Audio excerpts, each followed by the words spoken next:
Do you believe that seeing is believing? Then you might be surprised to hear that it isn't always true. Today we're going to see a whole platoon of soldiers who didn't believe what they saw. I'm Pastor Mike. This is my study. Welcome to my channel. I call my channel Scripture That Makes a Difference because I believe Scripture's made a difference in my life, and I think it can make a difference in yours as well. So all the videos on this channel aim to show how each passage makes a difference today. Now, if this is your first time here, you can learn more about this channel in the description below. And if you find you like hearing how specific passages make a difference in your life today, just click the subscribe button and you'll get more. And stick around to the end so you can find out how seeing really becomes believing. And by the way, if you want to read the passage before I talk about it, you can use the link in the description below. I'm going to be in Matthew chapter 28, and just pause the video right now and go ahead and read that ahead of time.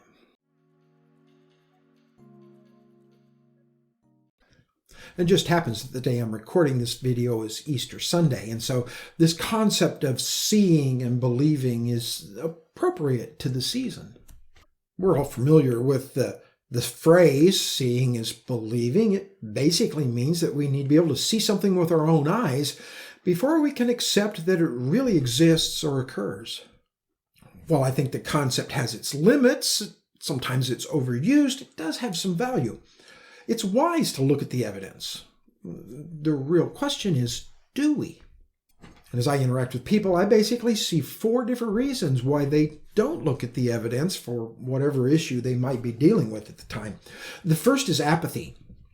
It's very difficult to look at the evidence when you just don't care, or when you think it's too much work.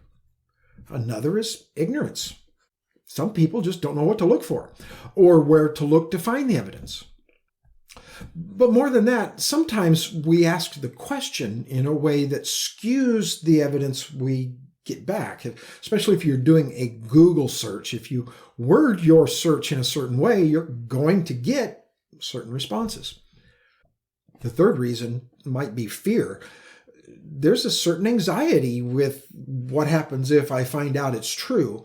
Is it going to change the people I interact with? Is it going to change the way I make other decisions? Is it going to change my lifestyle in any way? If it happens to be true, it'll have an effect. I myself have used the phrase, don't ask the question if you don't want to know the answer. And the fourth reason is denial. Some people just don't want it to be true.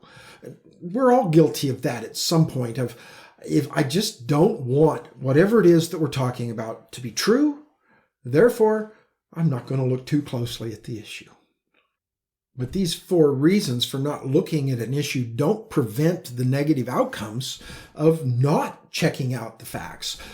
If we don't know, we may not react. We may not move at all, or we may fail to react when an issue faces us face to face. Another possibility is an error or choosing incorrectly if we don't look at all the evidence completely and honestly. So if we want to avoid these 2 problems, we better put the effort into an honest look. And what could be more important to look at honestly than the resurrection of Jesus Christ? This is Easter, and so we've read the passage, Matthew 28, 1 through 15, which talks about the resurrection and people's reaction to it. If you remember the story, or you read it just a few minutes ago, you would remember that Mary Magdalene and the other Mary are on their way to the tomb to honor Christ. And apparently just as they arrive, there's an earthquake because an angel has come down and removed the tombstone, and with such force that it caused the earth to shake. And then the angel just sat down on the tombstone like it was his own personal recliner and waited for the women to arrive. And when they did, the angel spoke to them. Now notice he spoke to the women and not to the guards that were there all night. The guards did react in absolute terror. They were so terrified that they shook and became like dead men. And we have to remember that these were trained, professional Roman guards, proficient in their duty, and they knew how to behave, and they knew how to face fear, and they knew what their duty was. But this angel had such an impact on them that they were unable to function. The women apparently didn't have that reaction. The angel spoke to them, and apparently they were able to listen and respond. The angel told them outright, I know you're here to find Jesus, but he's not here. He's resurrected. Now go and tell his other followers to go to Galilee, where he said beforehand that he would meet you and speak to you, and they will see him there. And so the women departed in terror, but with joy. And on their way to finding the other disciples, they ran into Jesus. And Jesus, too, told them to not be afraid, but to go and talk to the other disciples and direct them to Galilee.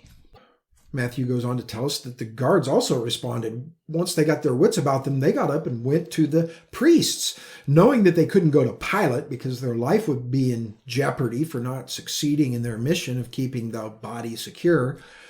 They needed somebody of nearly equal power to go to protect them. They chose the high priests. The priests made up a story that somehow when the guards were asleep, that the disciples came and stole the body. And somehow they were going to protect the guards from the consequences of sleeping on duty, which they knew would be an execution.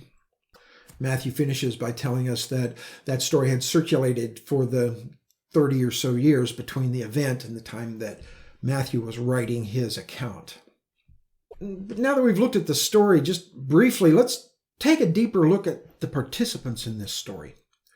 The women came to the tomb to honor Christ, and when they saw the angel, they listened.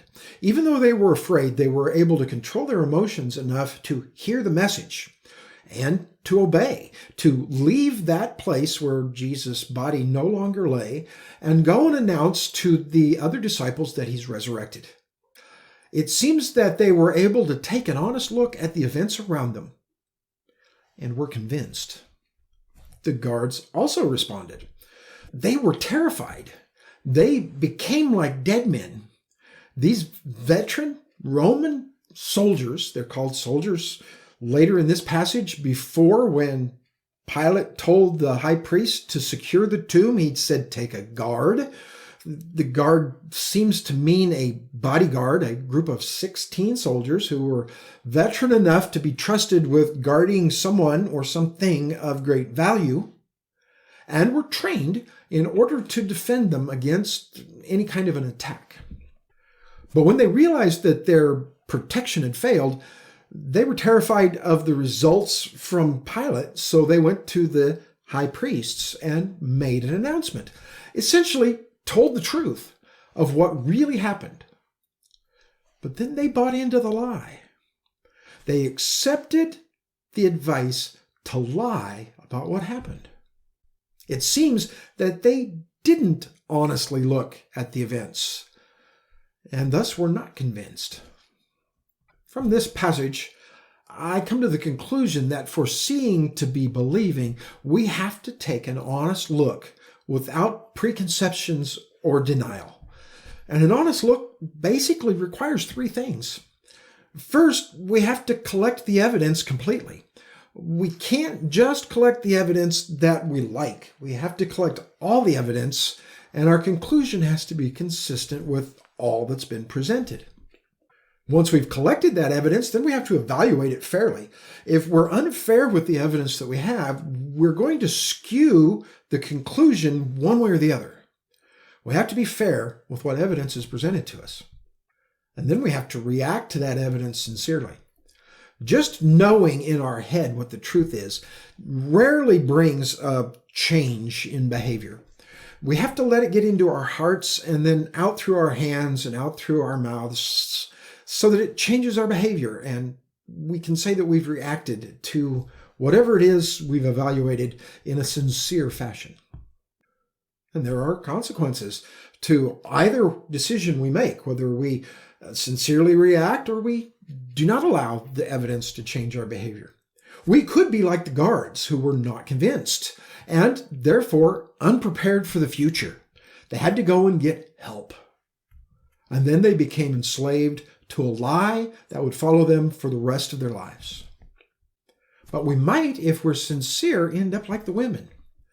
freed, leaving with joy, even if there is a little anxiety about the changes that will happen. And will be changed. Our thinking, our speaking, our acting will never be the same again. And, like the women, will be remembered.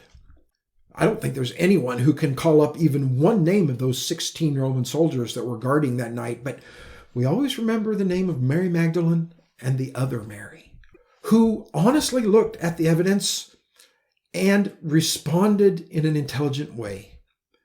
And they've been remembered ever since. Because it doesn't matter what the issue is, whether it's the resurrection or some other doctrine from the Bible or some other truth in our world, taking an honest look will change you. And any passage that helps us face truth honestly is scripture that makes a difference.